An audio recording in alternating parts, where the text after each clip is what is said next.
Hi friends, welcome to my channel. నా ఛానల్ని ఎవరైనా కొత్తగా చూస్తున్నట్లయితే ఖచ్చితంగా సబ్స్క్రైబ్ చేసుకోండి. పక్కన ఉన్నటువంటి బెల్ ఐకాన్ని ప్రెస్ చేయండి. నా ఛానల్లో ఆంధ్రప్రదేశ్, తెలంగాణ స్టేట్స్ సంబంధించినటువంటి స్టేట్ గవర్నమెంట్ జాబ్స్, అదేవిధంగా సెంట్రల్ గవర్నమెంట్ జాబ్స్ సంబంధించినటువంటి నోటిఫికేషన్ యొక్క మోర్ ఇన్ఫర్మేషన్ మీకు ఎప్పటికప్పుడు అందజేయబడుతుంది. అంతేకాకుండా కాంపిటేటివ్ ఎగ్జామ్స్ సంబంధించినటువంటి సబ్జెక్ట్ అనాలసిస్ను కూడా అందజేయడం జరుగుతుంది. ఫ్రెండ్స్, ఈ వీడియో నచ్చితే లైక్ చేయండి, షేర్ చేయండి. ఇక టాపిక్లకు వెళ్తే ఈరోజు మన topic RRB NTPC notification. So RRB railway recruitment board నుంచి మనకు ఎన్టీపీసీ నోటిఫికేషన్ రిలీజ్ కావడం జరిగింది. What is the NTPC? NTPC అంటే నాన్ టెక్నికల్ పాపులర్ కేటగిరీ పోస్టులు అని అర్థం. నాన్ టెక్నికల్ పాపులర్ కేటగిరీకి సంబంధించినటువంటి పోస్టులను రిలీజ్ చేయడం జరిగింది. ఇందులో మొదటిది ఇక్కడ మనం గమనించినట్లయితే అప్లికేషన్ ఏ డేట్ నుంచి ఏ డేట్ వరకు అప్లికేషన్ సబ్మిషన్ చేయవచ్చు అంటే సెప్టెంబర్ 14వ తారీఖు నుంచి, అంటే ఈ నెల 14వ తారీఖు నుంచి వచ్చే నెల అక్టోబర్ 13వ తారీఖు వరకు, 14/9/2024 నుంచి 13/10/2024 వరకు ఈ నోటిఫికేషన్ సంబంధించిన అప్లికేషన్స్ అభ్యర్థులు సబ్మిట్ చేయవచ్చు. తర్వాత నెక్స్ట్ మనం గమనించినట్లయితే స్క్రీన్ మీద ఒకసారి మీరు కేర్ఫుల్గా అబ్జర్వ్ చేయండి.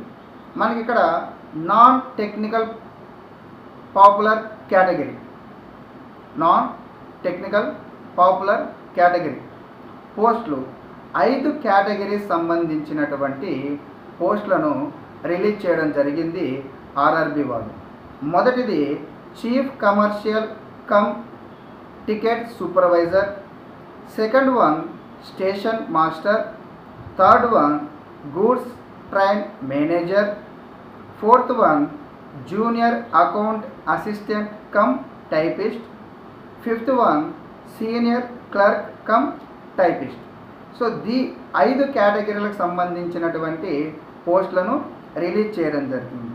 మరి ఈ పోస్టులకు విద్యా అర్హత ఏమిటి అని అంటే, ఈ పోస్టులకు విద్యా అర్హత any degree, BSc, BCom, BA, BTech, any bachelor degree చదివిన వారు ఈ పోస్టులకు అర్హులు.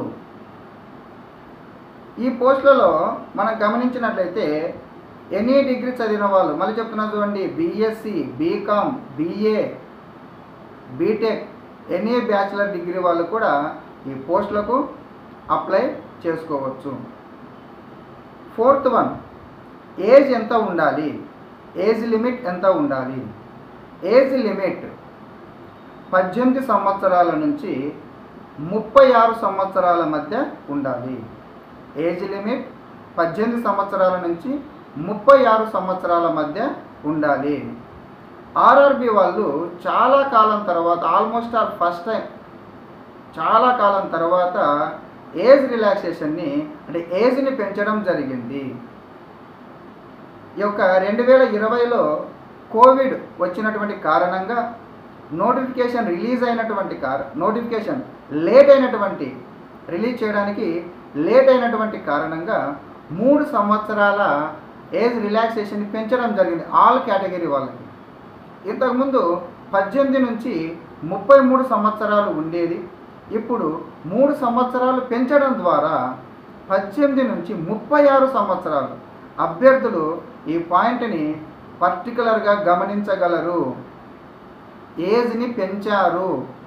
ఆల్ కేటగిరీ వాళ్ళు 36 సంవత్సరాల వరకు ఉన్నటువంటి వారు దీనికి అర్హులు. 36 సంవత్సరాల వరకు ఉన్నటువంటి వారు దీనికి అర్హులు.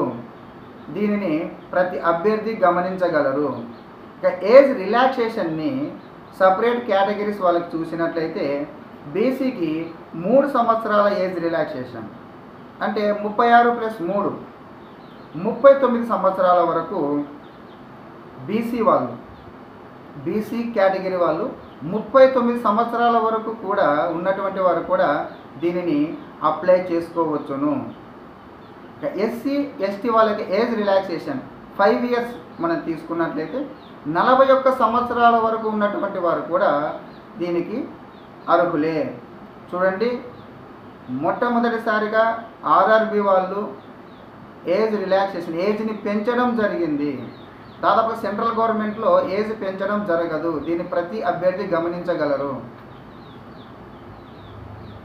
ఓసీ ఓపెన్ కేటగిరీ వాళ్ళు మనం తీసుకున్నట్లయితే కనుక 36 సంవత్సరాలు,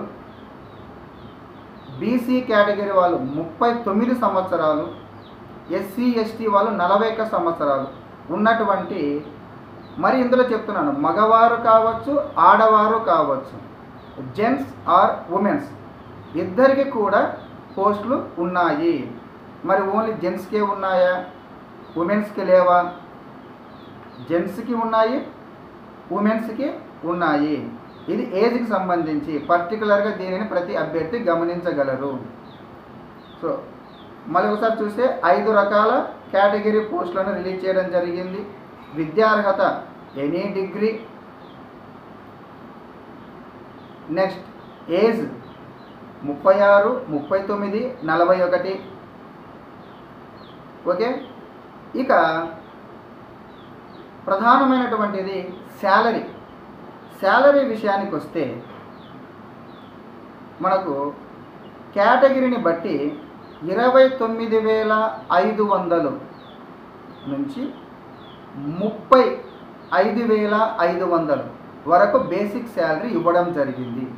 29,500 నుంచి 35,500 వరకు బేసిక్ శాలరీని ఇవ్వడం జరిగింది.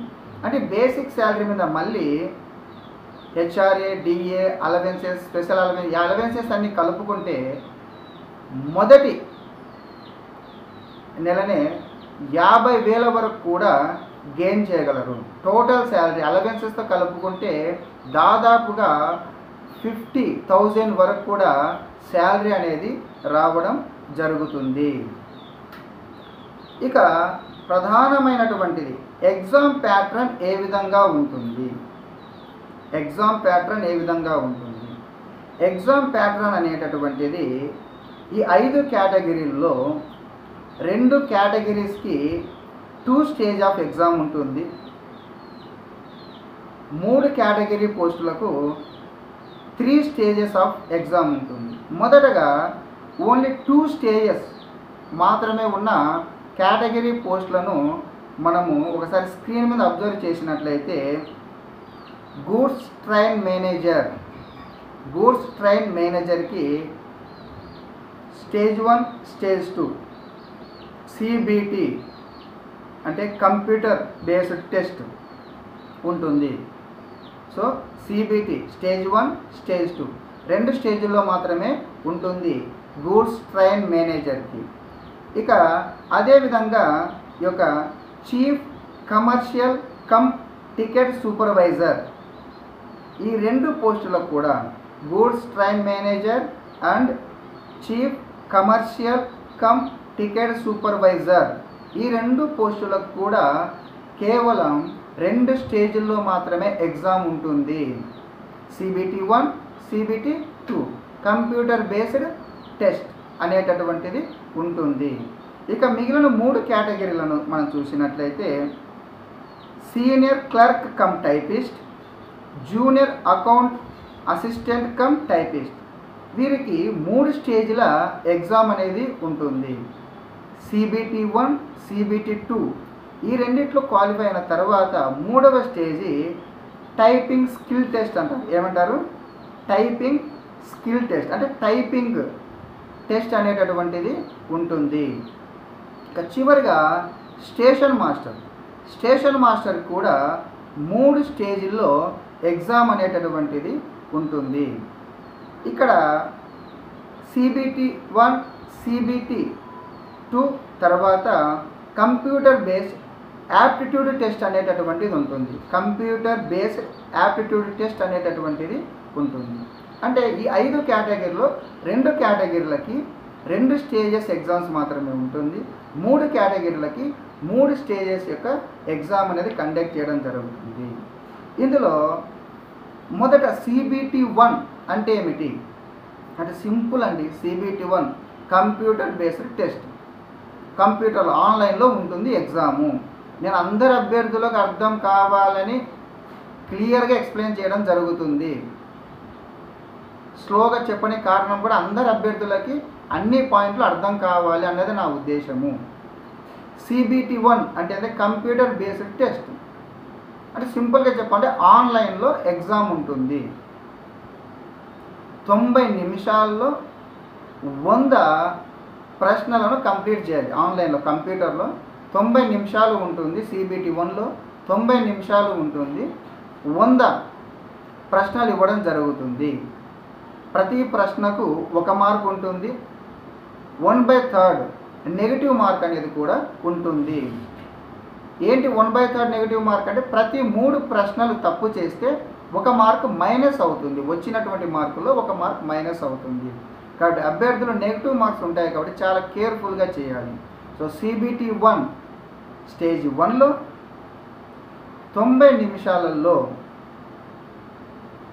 100 ప్రశ్నలకు కంప్యూటర్లోనే సమాధానాలు చేయవలసి ఉంటుంది. ABCD ఆబ్జెక్టివ్ టైప్ ఉంటాయి. ABCD ఆబ్జెక్టివ్ టైప్ ఉంటుంది. ఇందులో ఏమేమి ఉంటాయి అని అంటే కనుక సింపుల్గా చెప్పాలంటే ఏమేమి ఉంటాయి అంటే కనుక general studies, general science, arithmetic reasoning. Simple అందరికి అర్థమయ్యే బాగా చెప్పాలంటే కనుక general studies, general science, arithmetic reasoning. Sir maths ఉంది కదా, మ్యాథ్స్, అర్థమెటిక్, రీజనింగ్ ఇదంతా mathematic part. General science, general studies, history, polity, economy, Geography, general science ఇవన్నీ కూడా ఇంకొక పార్ట్. మొత్తం వీటన్నిటి కలిపి 100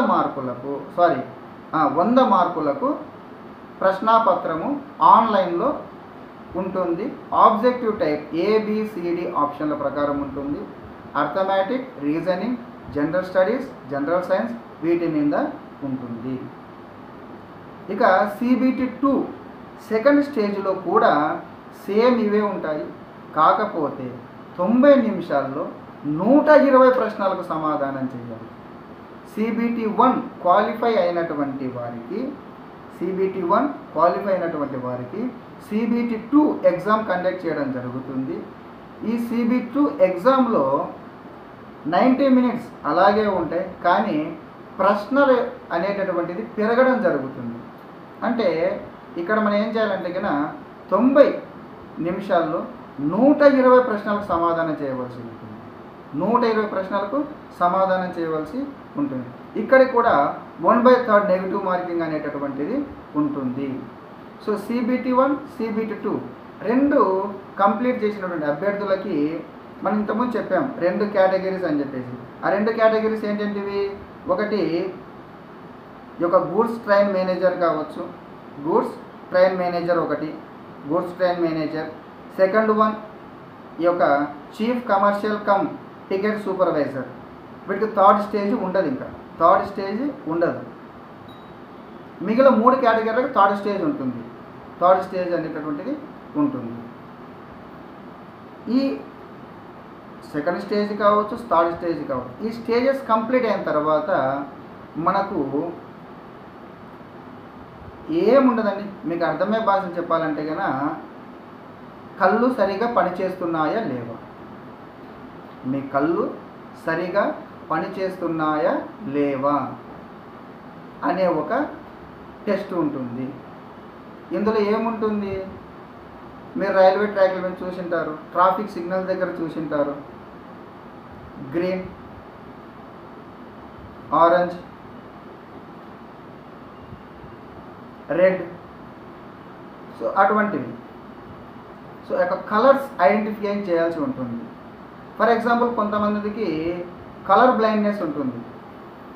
కలర్ బ్లైండ్నెస్ ఉన్నటువంటి వాళ్ళు కొన్ని కలర్స్ని ఐడెంటిఫై చేయలేరు. ఇంకొంతమందికి సైట్ ఉంటుంది. సైట్ ఉన్న వాళ్ళు కూడా దూరంగా ఉన్నటువంటి కలర్స్ని కావచ్చు, ఇంకా కొన్ని ఉంటాయి. అంటే చుక్కల మధ్యలో డాట్స్ మధ్యలో ఉన్నటువంటి నెంబర్స్ని కావచ్చు, డాట్స్ మధ్యన ఉన్నటువంటి ఆల్ఫాబెటికల్ సంబంధించినటువంటి లెటర్ని కావచ్చు, వాటిని ఐడెంటిఫై చేయలేరు. కలర్ బ్లైండ్నెస్ ఉన్నటువంటి వాళ్ళు కావచ్చు, ఈ సైట్ ఉన్న వాళ్ళు కావచ్చు.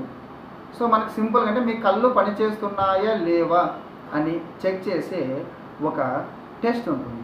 ఆ టెస్ట్లో ఏంటంటే కన్నా కలర్స్ని ఐడెంటిఫై చేయాలి, డాట్స్ మధ్యన ఉన్నటువంటి ఏదైనా ఒక సింబల్ కావచ్చు, లేదా ఒక ఆల్ఫాబెట్ కావచ్చు, లేదా ఒక నెంబర్ కావచ్చు, అటువంటి వాటిని ఐడెంటిఫై చేయవలసి ఉంటుంది. సో ఈ విధంగా ఎగ్జామ్ ప్యాటర్న్ అనేటటువంటిది ఉంటుంది. CBT 1, CBT 2, థర్డ్ స్టేజ్లో వచ్చేసి 2 పోస్టులకు వచ్చేసి ఏమీ లేవు. థర్డ్ స్టేజ్ 2 పోస్టులకు వచ్చేసి టైపింగ్ టెస్ట్, స్టేషన్ మాస్టర్కి వచ్చేసి కంప్యూటర్ యాప్టిట్యూడ్ టెస్ట్ అనేటటువంటిది ఉంటుంది. తర్వాత మనకు ఈ యొక్క ఇందులో physical events running, high jump, long jump అటువంటివి ఏమి ఉండవు. ఓన్లీ మీ కళ్ళు పనిచేస్తున్నాయా లేదా, కంటి చూపు బాగుందా లేదా అని ఒక టెస్ట్ ఉంటుంది. ఇందులో కలర్స్ని ఐడెంటిఫై చేయడము, లేదా నెంబర్స్ని ఐడెంటిఫై చేయడము, ఆల్ఫాబెట్స్ని ఐడెంటిఫై చేయడము, ఇటువంటి టెస్టులు అనేటటువంటివి ఉంటాయి. ఇక ఏ విధంగా అప్లై చేయాలి అన్నప్పుడు అప్లికేషన్ ప్రాసెస్ను మాత్రం ఆర్ఆర్బి వారు కొంచెం కొత్తగా ఇంట్రొడ్యూస్ చేయడం జరిగింది. ఇది ప్రతి అభ్యర్థి గుర్తుంచుకోండి, కొత్తగా ఇంట్రొడ్యూస్ చేయడం జరిగింది ఆర్ఆర్బి వాళ్ళు. మనం ఏపీపీఎస్సి కావచ్చు, టీజీపీఎస్సి కావచ్చు, వీటికి అప్లై చేయాలంటే మనకు OTPR, one time profile registration అని అంటారు. ఆ విధంగా ఆర్ఆర్బి వాళ్ళు కూడా దీనిని ఇంట్రొడ్యూస్ చేయడం జరిగింది. ప్రతి అభ్యర్థి గుర్తుంచుకోండి, వన్ టైం ప్రొఫైల్ రిజిస్ట్రేషన్ని చేసుకోవలసి ఉంటుంది. ఇందులో యాస్టీస్గా సేమ్ నీ యొక్క ప్రొఫైల్ డేటా మొత్తం, బేసిక్ డేటా మొత్తం ఇందులో పొందుపరచవలసి ఉంటుంది. ఆన్లైన్లోనే వెబ్సైట్లో నీ ప్రొఫైల్ అంతా ఏపీపీఎస్సి కానీ టీజీపీఎస్సి కానీ సంబంధించిన వాళ్ళు ఇంతకుముందు అప్లై చేసిన వాళ్ళకి ఇది ఐడియా ఉంటుంది దీని గురించి. So one time profile registration చేసుకోవాల్సి ఉంటుంది ఫస్ట్.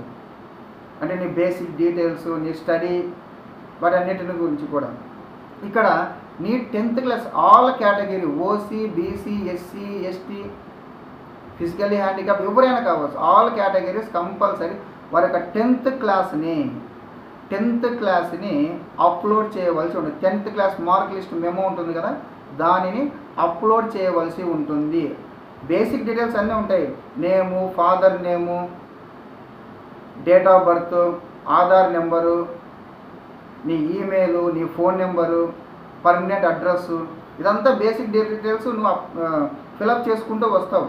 ఈ బేసిక్ డీటెయిల్స్లోనే ఎడ్యుకేషన్ క్వాలిఫికేషన్కి సంబంధించి 10th క్లాసు, ఇంటర్మీడియట్, డిగ్రీ, వీటన్నిటికి సంబంధించినటువంటి ఇన్ఫర్మేషన్ కూడా ఈ బేసిక్ ప్రొఫైల్లో నువ్వు సబ్మిట్ చేస్తూ ఉంటావు. 10th class certificate mark 10th class mark మెమోను అప్లోడ్ చేయవలసి ఉంటుంది ఆల్ కేటగిరీకి సంబంధించిన వాళ్ళు. But very very very very important, BC, SC, ST చెందినటువంటి వాళ్ళు వారి క్యాస్ట్ సర్టిఫికేట్ని కూడా అప్లోడ్ చేయవలసి ఉంటుంది. Very very very very important point. BC, SC, ఎస్టీకి చెందినటువంటి వాళ్ళు వారి యొక్క క్యాస్ట్ సర్టిఫికేట్ని కూడా అప్లోడ్ చేయవలసి ఉంటుంది. నా దగ్గర క్యాస్ట్ సర్టిఫికేట్ లేదు, నేను ఎస్సీ, నా దగ్గర caste ST, BC non creamy layer certificate నా దగ్గర లేదు, బీసీ వాళ్ళ special non creamy layer certificate నా దగ్గర లేదు, ఖచ్చితంగా ఈ సర్టిఫికేట్స్ని మీరు అప్లోడ్ చేయవలసి ఉంటుంది. సో ఈ విధంగా one time profile registration complete అయిపోయిన తర్వాత నెక్స్ట్ మీరు ఎన్టీపీసీకి అప్లై చేసుకోండి. అది సింపుల్ ప్రాసెస్. అది 15 ఒకసారి OTPR అయిపోయిందంటే కన్నా ఇప్పుడు ఏబీపీఎస్సి, టీజీపీఎస్సి వాళ్ళు OTPR పర్మనెంట్గా ఉంటుంది గవర్నమెంట్ దగ్గర. ఆ పోస్ట్ పడినప్పుడు ఆ పోస్ట్కి సంబంధించినప్పుడు ఫిలప్ చేస్తే సరిపోతుంది అన్నమాట. ఆ విధంగా ఇప్పుడు ఎన్టీపీసీకి సంబంధించినటువంటి డీటెయిల్స్ ఫిలప్ చేస్తే సరిపోతుంది. నీ ఫస్ట్ ప్రిఫరెన్స్ ఏ పోస్టు, సెకండ్ ప్రిఫరెన్స్ ఏ పోస్టు, ఎగ్జామ్ ఎక్కడ రాయాలనుకుంటున్నావు, వాటి గురించి ఫిలప్ చేస్తే సరిపోతుంది. సో కాబట్టి ఫ్రెండ్స్, ఇది ఎనీ డిగ్రీ చదివినటువంటి వారికి సువర్ణ అవకాశం. ప్రస్తుతం ఆంధ్రప్రదేశ్ తెలంగాణలో నెలకొన్నటువంటి పరిస్థితుల ప్రకారం నిరుద్యోగులకి ఇది ఒక సువర్ణ అవకాశం అనే చెప్పవచ్చు. ఇంకొక విషయం, ఈ ఓటీపీఆర్ని మీరు ఒకసారి ఫిలప్ చేసినారంటే కనుక పదే పదే రైల్వే రిక్రూట్మెంట్ బోర్డు నుంచి పడే ప్రతిదానికి మీ బేసిక్ డీటెయిల్స్ అన్నీ ఫిలప్ చేయాల్సిన అవసరం లేదు. పోస్ట్ ప్రిఫరెన్స్ ఎక్కడ రాస్తో ఎగ్జామ్ సెంటర్ ఊరికి 5 నిమిషాలు ఫిలప్ చేసి సరిపోతుంది. ఎందుకంటే ఈ మంత్ లాస్ట్లో అంటే గ్రాడ్యుయేషన్ కంటే తక్కువ 12+ ఇంటర్మీడియట్ అండర్ గ్రాడ్యుయేషన్ కంటే తక్కువ ఉన్నటువంటి పోస్టులను కూడా ఈ మంత్ లాస్ట్లో రిలీజ్ చేయడం జరుగుతుంది. సో గ్రాడ్యుయేషన్ పోస్టులు ఆల్రెడీ రిలీజ్ అయ్యాయి. ఇప్పుడు నేను అంతా చెప్పినదంతా ఎక్స్ప్లెయిన్ చేసింది గ్రాడ్యుయేషన్ సంబంధించినటువంటి పోస్టులు. అండర్ గ్రాడ్యుయేషన్కి సంబంధించినటువంటి పోస్టులను కూడా రైల్వే రిక్రూట్మెంట్ బోర్డు వాళ్ళు ఈ మంత్ ఎండింగ్లో రిలీజ్ చేస్తూ ఉన్నారు. కాబట్టి ఫ్రెండ్స్, ఈ సువర్ణ అవకాశాన్ని అందరూ వినియోగించుకోండి. ప్రస్తుత పరిస్థితుల్లో గవర్నమెంట్ జాబ్ రావడం అనేది ఆషామాషి విషయం కాదు. ఖచ్చితంగా సిన్సియర్గా ప్రిపేర్ కాండి, జాబ్ కొట్టండి. All the best.